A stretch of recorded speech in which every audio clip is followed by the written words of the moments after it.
ভাত হোক, লুচি হোক বা রুটি হোক, একটা পারফেক্ট ডিম কারি ছাড়া মনই ভরে না। চলো আজ বানিয়ে ফেলি সেই ঘরোয়া ঝাল ঝাল ডিম কারি। ডিম কারি নামটা শুনলেই মুখে জল চলে আসে না? আজ এমনভাবে বানাবো দেখলে তুমিই বলবে একদম মায়ের হাতের মতো। তাহলে চলো বেশি সময় নষ্ট না করে রান্নাটা সেরে ফেলি। প্রথমে একটি পাত্রে কিছুটা জল নিয়ে তাতে 6টা ডিম সেদ্ধ করে নেব। ডিমটা কিন্তু ঠান্ডা জলে দিয়ে তারপর গ্যাস জ্বালাবে, নয়তো গরম জলে দিলে ডিম ফেটে যায়।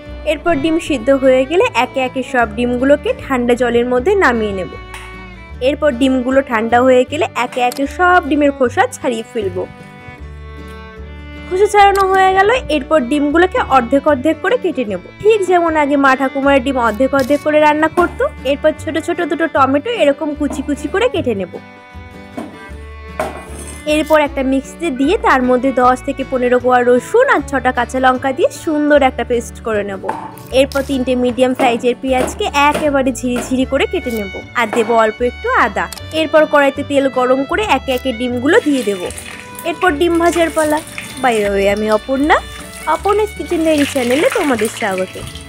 আর এরপর পরিমাণ মতো লবণ আর সামান্য হলুদ দিয়ে ভালো করে উল্টে পাল্টে ভেজে নেব। আচ্ছা, তোমাদের বাড়িতে এরকম এগ কারি খেতে কে কে পছন্দ করে কমেন্টে জানিও কিন্তু। ডিমটা একটু আলতো হাতে সাবধানে নাড়তে হবে, নয়তো ডিমের কুসুমের ভর্তা হয়ে যাবে। ডিমের 2 সাইড ভালো করে ভাজা হয়ে গেলেই এবার ডিমগুলোকে তুলে নেব।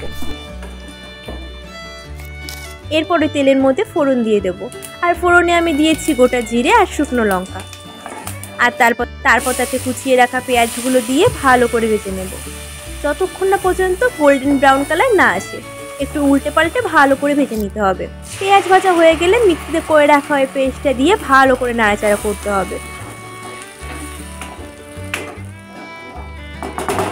আর তারপর তাতে পরিমাণ মতো লবণ, 1 চামচ জিরে গুঁড়ো, 1 চামচ ধনে গুঁড়ো, পরিমাণ মতো হলুদ আর স্বাদ মতন অল্প একটু চিনি। আমাদের বাড়িতে কিন্তু প্রায় সময় এগ কারিটা হয়ে থাকে, আর এটা খেতে সত্যিই খুব সুন্দর লাগে। করতেও কিন্তু খুব বেশি সময় লাগে না। আর রঙের জন্য একটু লঙ্কার গুঁড়ো দিয়ে ভালো করে কষিয়ে নেব। গোটা একটা আস্ত ডিম রান্নার থেকে এরকম অর্ধেক অর্ধেক করে কেটে একবার রান্না করে দেখো, সত্যি বলছি খুবই ভালো লাগে খেতে। মশলা থেকে তেল ছাড়তে শুরু করলে তাতে জল দিয়ে দেব। জল খুব বেশি দেওয়া যাবে না, তাহলে ঝোলটা একদম পাতলা হয়ে যাবে। ঝোলটা একটু ফুটতে শুরু করলে তার মধ্যে দিয়ে দেব একে একে ভেজে রাখা ডিমগুলো।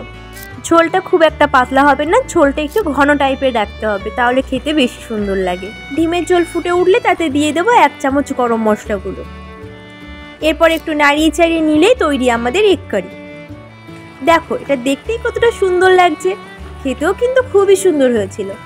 রুটি, লুচি বা পরোটার সাথে এরকম এগ কারি হলে আর কিছু লাগে বলো? তোমরা এবার বাড়িতে ট্রাই করো আর আমাকে কমেন্টে জানিও রেসিপিটা কেমন ছিল। ভালো লাগলে লাইক, কমেন্ট, শেয়ার করে পরিবারের সদস্য হয়ে যেও। দেখা হচ্ছে নেক্সট ভিডিওতে। এখনকার মতন টাটা।